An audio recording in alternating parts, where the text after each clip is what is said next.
There are places in this world where the veil between realities is thin. Some people stumble upon them by accident. I was one of the unfortunate few who looked too long into a mirror. As a child, I would cry at my reflection. My mother thought it was just imagination, but I remember it blinking when I didn't, its mouth twitching slightly when mine didn't move. Over time, I taught myself to avoid mirrors altogether. My bedroom never had one. Even in school, I'd avoid the bathroom mirrors, turning my face away as I washed my hands. When my grandfather died, I inherited his countryside house, isolated, overgrown, silent. The kind of silence that isn't peaceful, but waiting. The house creaked even when there was no wind. It wasn't the wood expanding. It felt deliberate. On the second floor was a room with a large antique mirror covered in yellowed cloth, the kind of sheet that's absorbed years of dust and smell. Something about it felt wrong. The air was always colder near it, and when I passed the door, I could swear the sound of my footsteps changed, as if the hallway knew. I stayed in that house for 2 weeks. The longer I was there, the harder it became to ignore the mirror.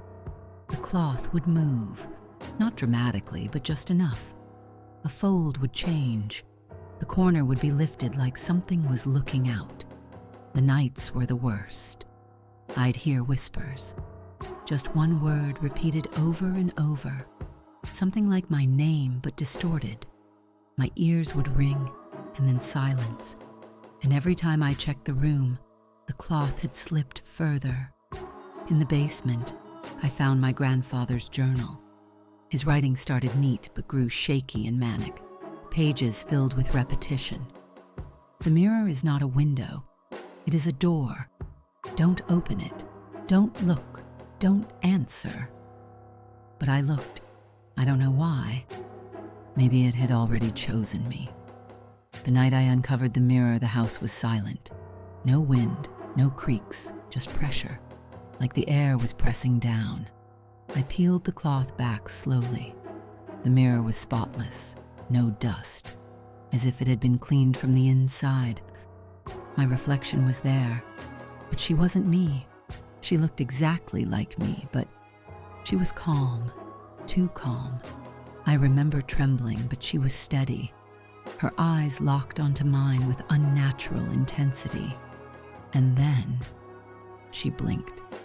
Before I did, panic spread through my chest.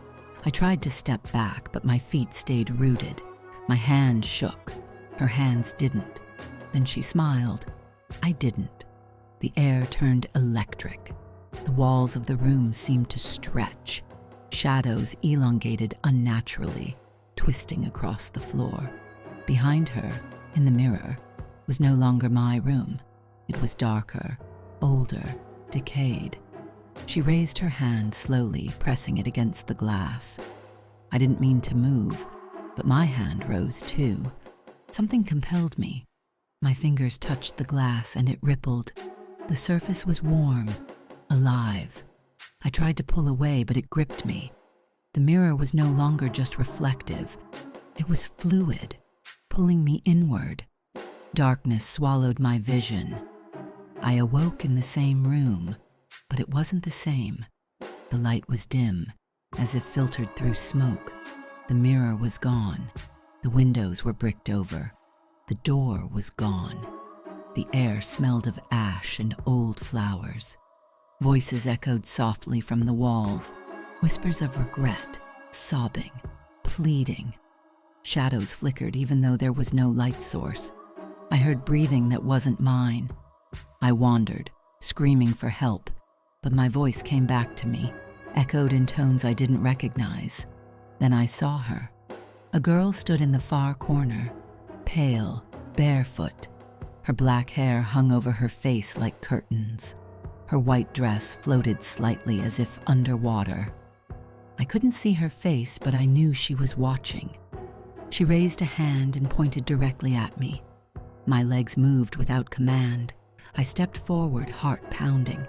The floor creaked, but the sound came after each step, delayed like an echo. The closer I got, the more the world twisted. Walls bent, the ceiling stretched. Symbols began to glow red on the floor, circles within circles, etched with markings I couldn't read. A low hum filled the air. She spoke, not aloud, but inside me. Her voice was my own. One leaves, one stays. I begged, I pleaded, I offered anything, memories, time, years. I promised not to return, but she smiled. She touched my forehead, and something cold slid into my thoughts.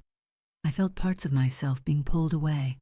My name faded first, then my brother's face, my mother's laugh. Like pages ripped from a book, my identity was unbinding.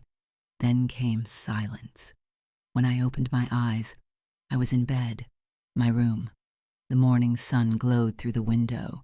Birds sang outside. Everything was normal, except the mirror was covered again, the cloth neatly placed. I didn't remember doing that. I stood and walked to it, hand trembling. My reflection stared back. It smiled. I didn't. Days passed. Friends messaged me, but their names felt foreign. I looked at old photos but saw strangers. At night, I heard her voice in the static of electronics.